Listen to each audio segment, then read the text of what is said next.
Sa ngalan ng Ama, ng Anak at ng Espiritu Santo. Amen. Sumainyo ang Panginoon. At sumaiyo rin. Mga kapatid, sa araw na ito ating pinagdiriwang ang banal na kapistahan ni San Bonifacio, isang obispo at martir.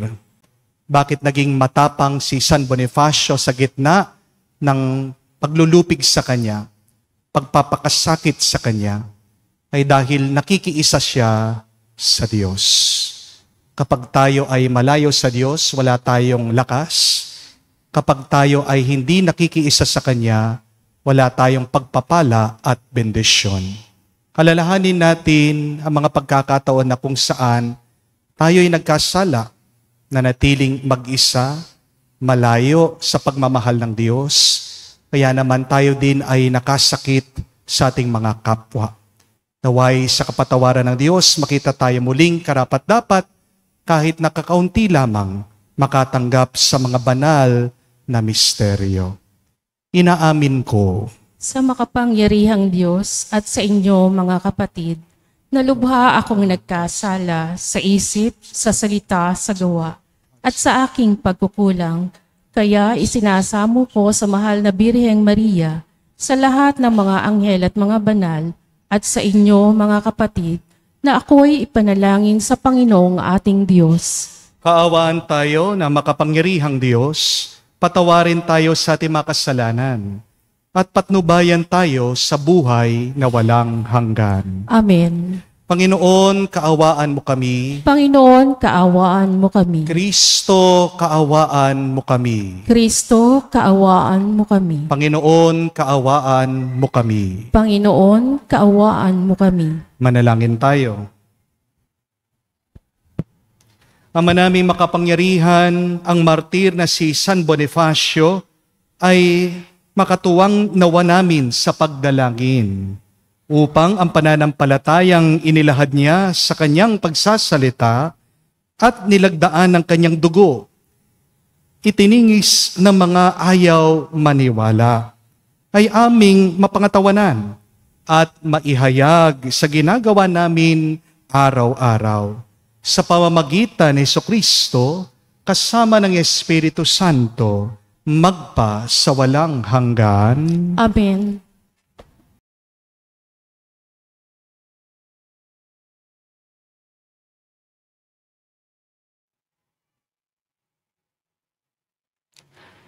Pagbasa mula sa mga gawa ng mga apostol. Noong mga araw na iyon, ibig matiyak ng pinuno kung ano ang sakdal ng mga Hudyo laban kay Pablo, kaya't pinagpulong niya kinabukasan ang mga punong saserdote at ang buong Sanedrin. Saka kinalagan si Pablo, ipinanaog at iniharap sa kanila.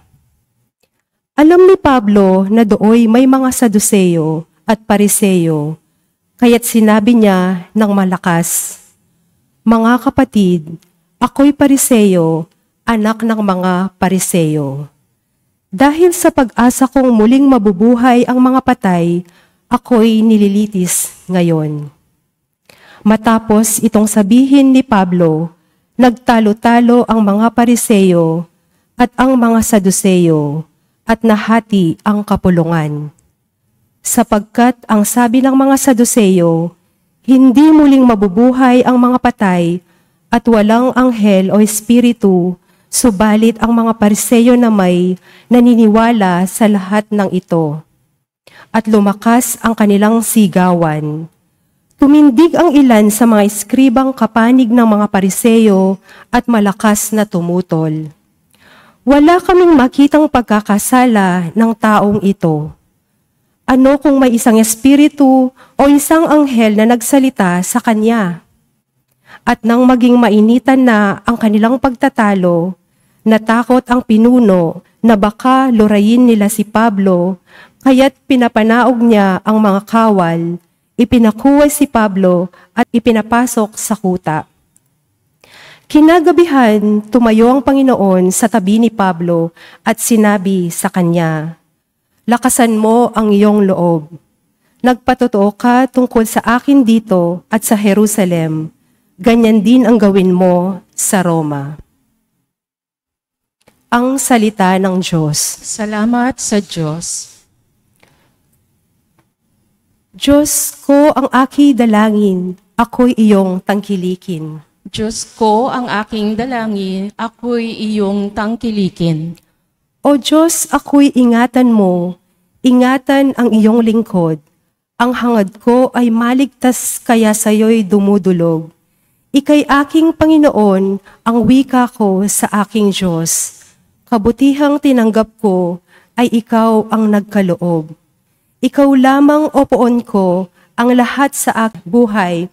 Ako iyong tinutugon sa lahat kong kailangan. Diyos ko ang aking dalangin, ako'y iyong tangkilikin. Pinupuri ko ang poon na sa akin ay patnubay. Kahit gabi, diwa niya ang sa akin umaakay. Nababatid ko na siya'y kasama ko oras-oras. Sa piling niya, kailanmay hindi ako matitinag. Diyos ko ang aking dalangin, ako'y iyong tangkilikin. Kaya't ako'y nagdiriwang, ang diwa ko'y nagagalak. Ang lagi kong nadaramay, hindi ako matitinag.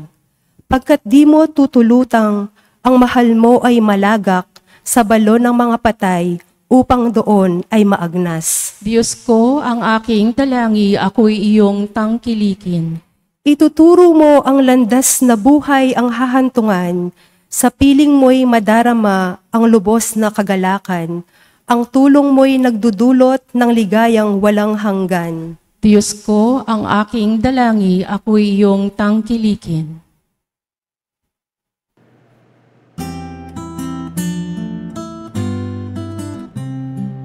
Alleluia, alleluia, alleluia,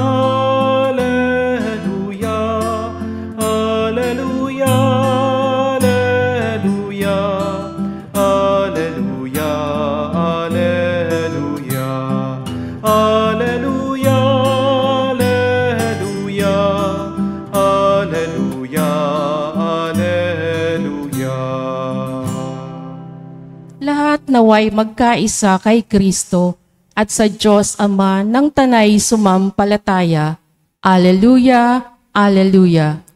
Sumainyo ang Panginoon. At sumainyo rin. Ang mabuting balita ng Panginoon ayon kay San Juan. Papuri sa iyo, Panginoon.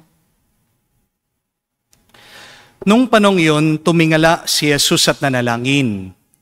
Amang banal, hindi lamang ang aking mga alagad ang dinadalangin ko, kundi pati ang mga mananalig sa akin dahil sa kanilang pahayag. Maging isa nawa silang lahat, Ama, kung paanong ikaw ay nasa akin at ako'y nasa iyo. Gayon din naman, maging isa sila sa atin upang maniwala ang sanlibutan na ikaw ang nagsugo sa akin. Ang karangalang binibigay mo sa akin ay binibigay ko sa kanila upang sila'y ganap na maging isa. Gaya nating iisa. Ako'y nasa kanila at ikaw ay nasa akin. Upang lubusan silang maging isa. At sa gayon makikilala ng sanlibutan na sinugo mo ako. At sila'y iniibig mo katulad ng pag-ibig mo sa akin. Ama, nais kong makasama sa aking kinaroroonan ang mga binigay mo sa akin upang mamasdan nila ang karangalang bigay mo sa akin. Sapagkat inibig mo na ako bago pa nilikha ang sanlibutan. Makatarungang Ama, hindi ka nakikilala ng sanlibutan, ngunit nakikilala kita. At nalalaman ng mga binigay mo sa akin na ikaw ang nagsugo sa akin. Ipinapakilala kita sa kanila at ipinakikilala pa upang ang pag-ibig mo sa akin ay sumapuso nila at ako na may kanila. Mga kapatid, ang mabuting balita ng ating Panginoon. Pinupuri ka namin, Panginoong Hesukristo. Magandang araw po muli sa inyong lahat. Magandang araw, Father. Ano po ang sikreto para dumating ang pagpapala sa buhay mo? What do you think is the secret to be blessed by God? Ito po tandaan nyo, napakasimple lang. Ang sikreto para mabasbasan ka, mabendisyonan ka, para matanggap mo ang grasya ng Diyos araw-araw ay ang pagkakaisa sa inyong pamilya. Unity in the family. Ano po ulit yon? Unity in the family. Because if you read in the Bible, in Psalm 133 verse 3, madali lang pong tandaan. 133 verse 3. How good and how pleasant it is when brothers, when sisters, when a family comes together as one. Where there is unity, nakakabit po sa Biblia, God commands a blessing. Wow! Where there is unity, God commands a blessing. Kaya naman po sa ating ebanghelyo narinig natin, pinagdadasal ni Jesus. Hindi lang yung kanyang mga naging alagad o apostoles, pati pa yung mga maniniwala sa kanya. At ang dinadalangin, pinagdarasal ni Jesus para sa kanila ay pagkakaisa. Kasi kung walang pagkakaisa sa mga sumusunod sa kanya, walang grasya. Amen? Kahit na anong pagpapala ang ipaulan, ibuhos, ibigay ng Diyos sa iyo, kung hindi ka marunong makiisa sa iba at sa Kanya, walang kwenta. Walang bunga. Amen? Our anointing, our blessings, and our sending begins by being one, united, and connected with God and with one another. Amen? Hindi po nakakapagtaka bakit isa sa mga pinakaayaw ng demonyo ay ang ating pagkakaisa. The devil hates unity. Kasi kapag nagkakaisa tayo, nagiging kamukha natin si Kristo. Amen? Tandaan niyo po, si Kristo namatay. Para saan? Para tayo ay pakiisa sa Diyos Ama. Jesus died for us, sacrificed Himself for us, so that we can be connected, united once again to the Father. At kapag nagkakaisa tayo, doon natin nararamdaman ang presensya, ang pagbabasbas ng Diyos. Kaya, gagawin ng demonyo ang lahat para lang masira niya ang ating pagkakaisa. Pangalan pa lang po ng demonyo, ibig sabihin, pagkakawatak-watak. Look at the root word of the name of the devil, Diablos. Galing po yan sa dalawang salita. Dia means to, Balios means to throw. Ibig sabihin ng Diablos is to throw apart, to make two, to create a division by force. This is the reason why Satan came into this world, to divide us. Ang paghiwalayin tayo sa bawat isa at sa Diyos. Baka nakalimutan niyo po, anong unang kasalanan ni Satanas? Di po ba dati siyang anghel ng Diyos? Lucifer was one of the angels of God. Pero hindi matanggap ng demonyo ni Lucifer. Bakit mahal na mahal tayo ng Diyos? Si Lucifer daw po, talagang nagliliwanag ang kanyang katawan. Yun ang ibig sabihin ng Lucifer. Lucis means light. Punong-puno po ng diamante. Pag lumalakad daw si Lucifer, maririnig mo, may mga trompeta. He is one of the crowning glory. He is one of the proud creation of God. Pero tayo, mga tao, gawa sa putik, gawa sa dumi, sa lupa, mas mahal pa tayo ng Diyos. Hindi matanggap ito ni Satanas, ni Lucifer. Anong ginawa niya? Anong kasalanan niya? He rebelled against God. 1/3 of heaven, hinimok niya na sila'y lumaban sa Diyos. Look at that. Ang unang kasalanan ni Lucifer, ng demonyo, hinati niya ang langit.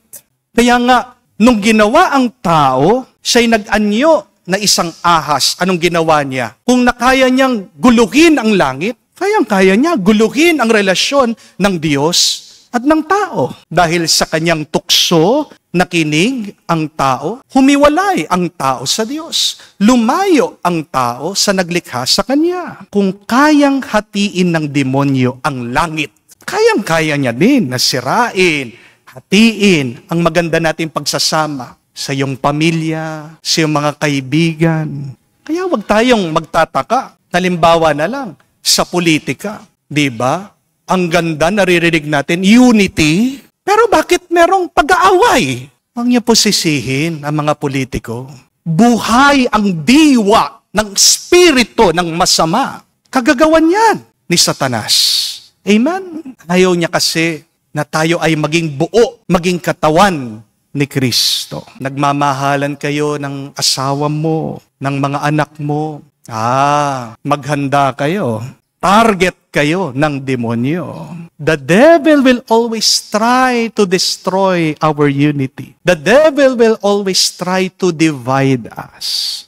Because when we are divided, we become weak. Amen? Where there is no unity, there is also no blessing. Where there is no unity, there is no love. And when there is no unity, there is no God.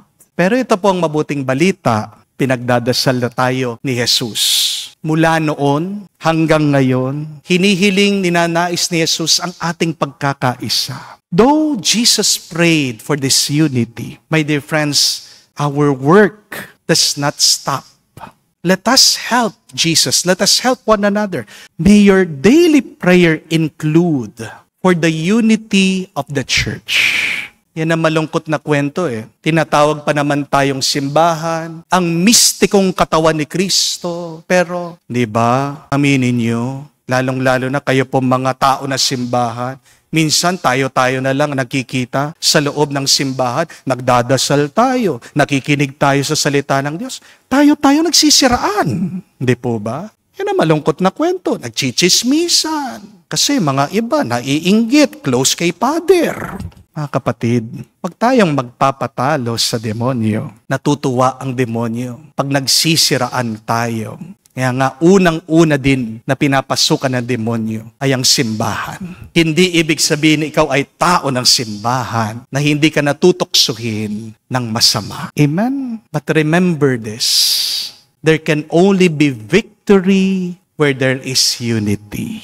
There is great power in being one. Kaya nga sabi ni Jesus, wherever there are 2 or 3 are gathered in my name, I am there also in them. Kapag nagkakaisa tayo, nakakaranas tayo ng milagro galing sa Diyos, nagiging present buhay ang Diyos sa atin, sa ating pagkakaisa. Noong pong 2023, pinalad po ako na makapunta sa Europe dahil po sa isang pilgrimage. At isa po sa mga bansa na pinuntahan namin, huli na lang bago kami umuwi dito sa Pilipinas, ay ang Switzerland. I hope and pray that someday you can also visit there in Europe, most especially Switzerland. Ang ganda po. Di kayo magsisisi. Dahil pag nakikita mo yung mga bundok, kala mo buhay yung painting. At isa po sa mga binisita po namin doon ay yung Mount Titlis. Mount Titlis, isa po sa mga pinakamataas na bundok, pinakamagandang bundok doon sa Switzerland. Para makaakyat po kayo doon sa bundok, ang gagawin po, sasakay kayo ng cable car. Ang tawag po nila ay mga gondola. At habang paakyat kami, ako po ay namamangha, bilib na bilib, not because only of the beautiful scenery, pero niyo pong pinagtatakhan ko talaga. Paano sila nakapagtayo ng mga poste, ng mga tore, doon po sa bundok? Nakakatakot po ha? Dahil makikita niyo po madulas, malamig, napakataas, delikado. Sabi ko, ang galing ng tao na ginawa ng Diyos. Pero siguradong napatayo lang yon dahil sa kanilang pagkakaisa. Amen? Hindi nila magagawa yung napaka-imposibleng construction na yan kung walang pagkakaisa sa kanila. Saan ang gagaling ang pagkakaisa? Kung hindi galing sa Diyos. Amen? Marami pa tayong magagawa, mabuti at maganda sa ating buhay. Ang sikreto, ang ating pagkakaisa. Yan po yung ating ipagdasal araw-araw. Habang Alam natin na walang sawa na nagbabasbas, nagbibigay sa atin ng Diyos ang kanyang grasya para tayo magkaisa. Iba pa rin kung hihilingin natin ito sa Diyos. Remember the secret so that you can be blessed and your family can be blessed. Unity in the family. Because where there is unity, God commands His blessing. Amen. Tumayo po tayo, alay po natin sa Diyos ang ating mga dasal at panalangin. Nananalangin tayo kasama ni Jesus para sa pagkakaisa. Sa paghihintay ng Pentekoste, lumapit tayo sa Kanya at ating hilingin at sabihin, Panginoon, dinggin mo kami. Sa lahat ng kasapi ng simbahan, naway magkaisa sa puso at isip, kasama ng ating Santo Papa at ng ating mga obispo, manalangin tayo sa Panginoon. Panginoon, dinggin mo kami. Ang mundo naway sumampalataya kay Kristo, bunga na nagkakaisang halimbawa ng mga Kristiyano. Manalangin tayo sa Panginoon. Panginoon, dinggin mo kami. Ang lahat ng bininyagan kay Kristo, naway magkatipon sa iisang simbahan. Manalangin tayo sa Panginoon. Panginoon, dinggin mo kami. Sa katahimikan po ng ating puso, banggitin din natin sa Diyos ang ating mga personal na pangangailangan.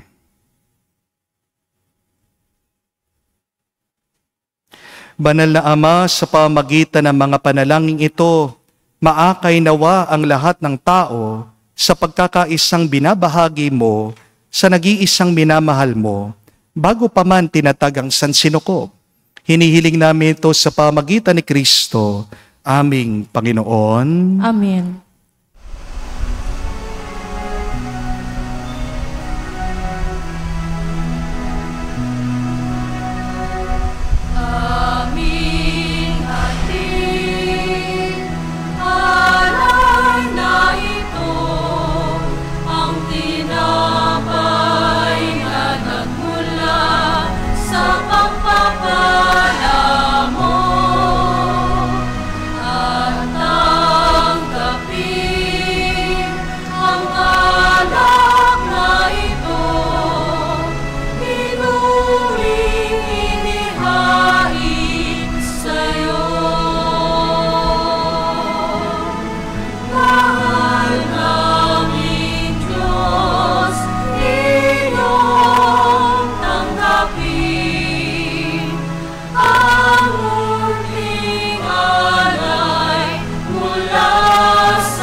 Manalangin kayo mga kapatid para ng ating mga paghahain ay kalugdan ng Diyos amang makapangyarihan.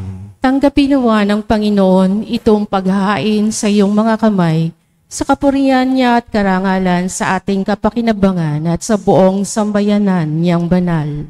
Ama naming lumikha, ngayon ang mga martir ay ginugunita, lalong-lalo na si San Bonifacio, ang aming paghahain ay maging kasiya-kasiya nawa sa ipagpapatawad ng aming mga kasalanan at saka ikagigindapat ng aming mga dalangin, inaalay sa pamagitan ni Jesucristo kasama ng Espiritu Santo magpa sa walang hanggan. Amen. Sumainyo ang Panginoon. At sumayo rin. Itaas sa Diyos sa inyong mga puso at diwa. Itinaas namin sa Panginoon. Pasalamatan natin ang Panginoong ating Diyos. Marapat na siya ay pasalamatan. Ama naming makapangyarihan, tunay nga marapat na ikaw ang aming pasalamatan. Ngayon aming kagalakan na si San Bonifacio ay parangalan. Siya'y kapanalig naming may paninindigan na ikaw ay ipahayag kahit siya'y namatay, sapagkat minarapat mong kanyang matularan ang iyong anak na naghain sa sariling buhay. Tulad ng naganap ng iyong anak, ang dugo ng mga martir ay dumanak. Dahil sa katatagang likas, o hindi dahil sa iyong bigay na lakas. Kaya kaisa na mga anghel nagsisiawit ng papuri sa iyo, na walang humpay sa kalangitan. Kami nagbubunyi sa iyong kadakilaan.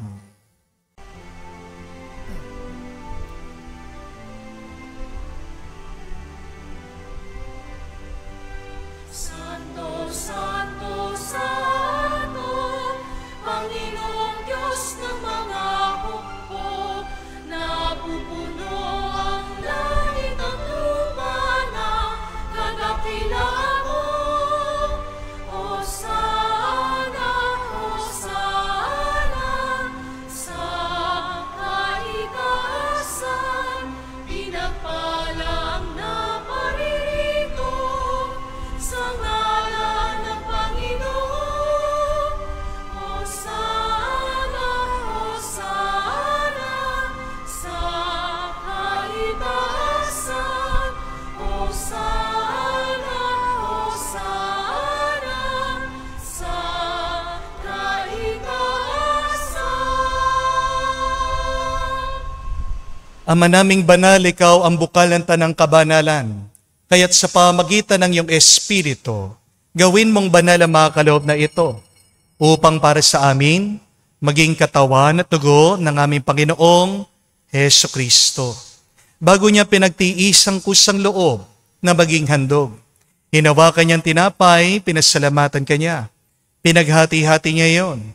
Inabot sa kanya malagad at sinabi, tanggapin ninyong lahat ito at kanin.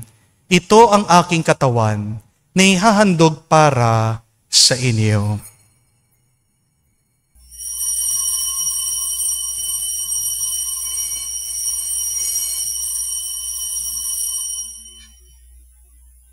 Gayon din naman na matapos ang hapunan, hinawakan niyang kalis. Muli kanyang pinasalamatan. Inabot niyang kalis sa kanyang malagad at sinabi, tanggapin ninyong lahat ito at inumin. Ito ang kalis ng aking dugo, ng bago at walang hanggang tipan. Ang aking dugo na ibubuhos para sa inyo at para sa lahat. Sa ipagpapatawad ng mga kasalanan, gawin ninyo ito sa pag-alaala sa akin.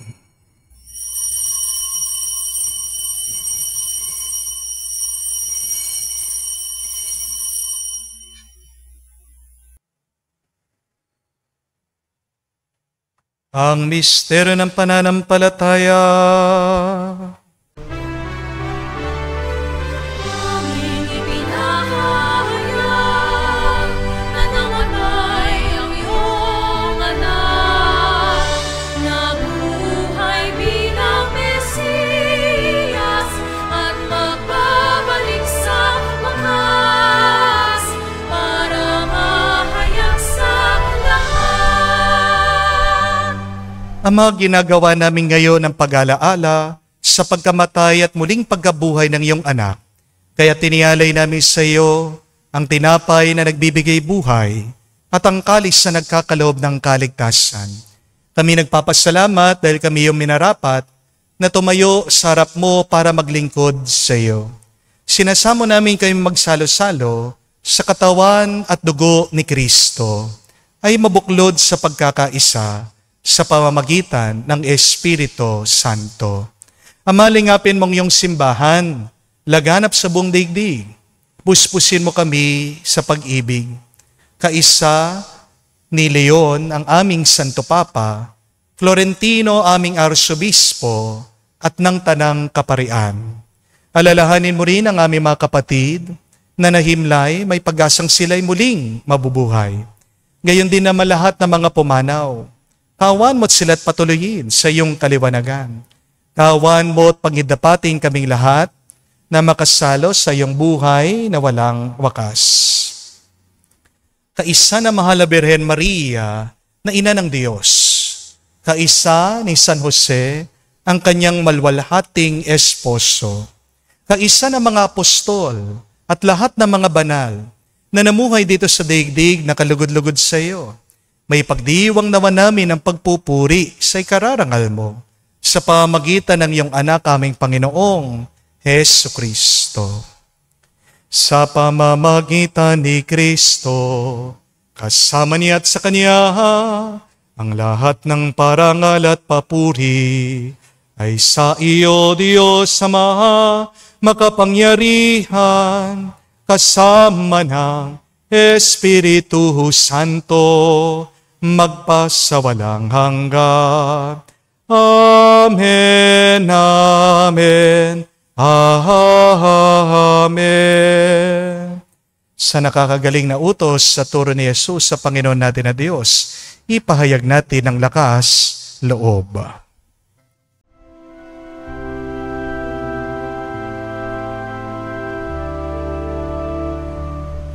Ama namin, sumasalangit ka, sambahin ang ngalan mo, mapasa amin ang kaharian mo, sundin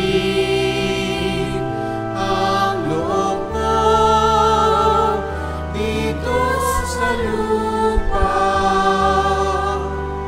para nang sa langit. Bigyan mo kami ngayon ng aming kakanin sa araw-araw, at patawarin mo kami sa aming mga sala, para ng pagpapatawad namin sa nagkakasala sa amin. At huwag mo kami ipahintulot sa tukso, at iadya mo kami sa lahat ng masama.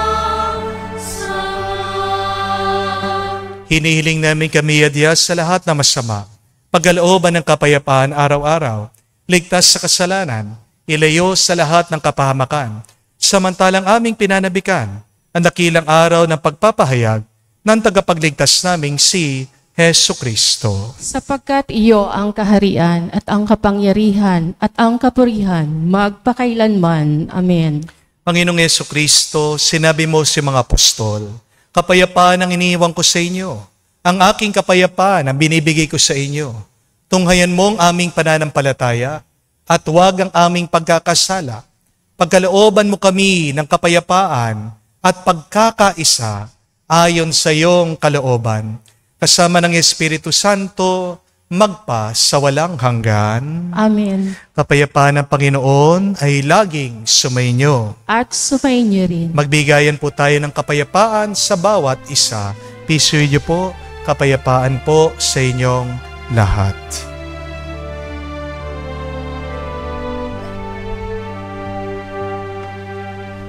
Kordero ng Diyos na nag-aalis ng mga kasalanan ng sanlibutan, maawa ka sa amin, maawa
Mga kapatid, naririto ang ating Panginoong Yesukristo, ang Kordero ng Diyos.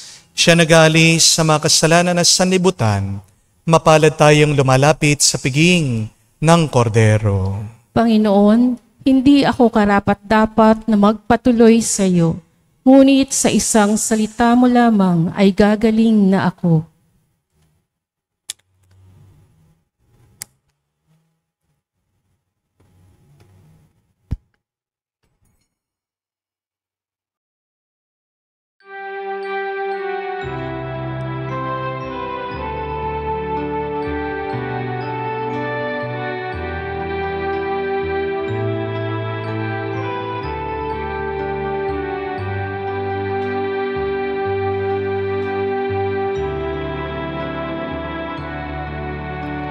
Alam mong pagkatao ko,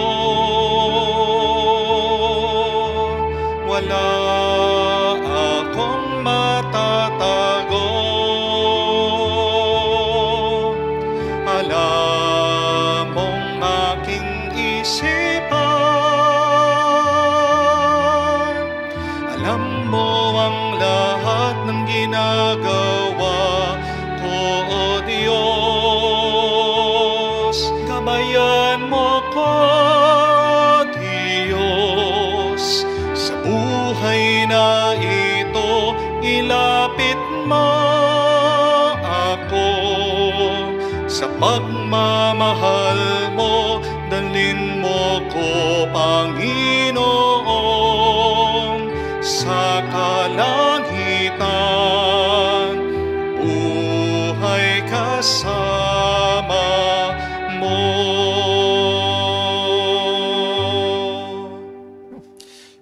Manalangin tayo.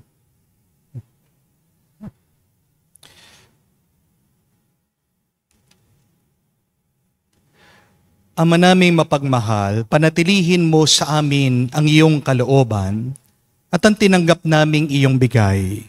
Ngayon ginugunita ang iyong martir na si San Bonifacio ay magdulot nawa sa amin ng kagalingan at kapayapaan. Sa pamagitan ni Jesucristo kasama ng Espiritu Santo, magpa sa walang hanggan. Amen. Alam na alam niyo po may problema kapag walang pagkakaisa. The sign that something is wrong, there is a problem. It is when there is no unity. Hindi ko po alam kung nakakita na kayo ng tao, pag pumipikit siya, hindi sabay yung kanya mga pilikmata. No? Mabibigla ka. Diba? Anong ibig sabihin nun? Pag hindi sabay yung kanya mga eyelids, baka nagsisisure na yan. Hindi po ba? No? So tingnan niyo po, sa katawan pa lang ng tao, pag hindi nagkakaisa, may problema. May problema pag hindi nagkakaisa ang mga tao. Saan nanggagaling ang pagkakawatak-watak? Galing sa espiritu ng masama. Kaya nga, wag sana nating sayangin ang dasal ng ating Panginoon. Pinagdasal niya ang kanya malagad, pati pa yung mga maniniwala sa Kanya. So, my dear friends, for our assignment today, please include that in your prayer. Unity, not only for our country, but first, unity in our family. Kasi kung sa pamilya mo pa lang, wala ng pagkakaisa, walang kwenta ang pagkakaisa sa buong bansa. Tandaan po natin, ang pundasyon ng ating bansa, ng simbahan, nag-uumpisa sa ating pamilya. Pagdasal niyo po, pagkakaisa, pagmamahalan, ninyong mag-asawa, kayo pong mag-ina ng inyong mga anak. Doon pa lang, mag-i-spread out, kakalat, ang pagkakaisa sa buong bansa. Kahit na anong gawin mo, hilingin sa Diyos. Huminto na sana yung politikang bangayan, away-away. Kung sa inyo pa lang, dyan sa inyong compound, sa inyong kabahayan, wala na kayong pagkakaintindihan, pag-uunawa, pagkakaisa, hindi po mararamdaman ang pagkakaisa sa atin dito sa bansang Pilipinas. So pray. Let us be one, asking the Lord for unity, because when there is unity, God commands His blessing. Gusto mo ng pagpapala, umpisan mo sa pagkakaisa sa pagmamahalan sa inyong pamilya. Sumainyo ang Panginoon. At sumayo rin. At kayo'y basbasa ng Diyos, makapangyarihan sa lahat, sa ngalan ng Ama, ng Anak, ng Espiritu Santo. Amen. Ang ating misa ay natapos na. Humayo kayo sa kapayapaan ni Kristo. Salamat sa Diyos.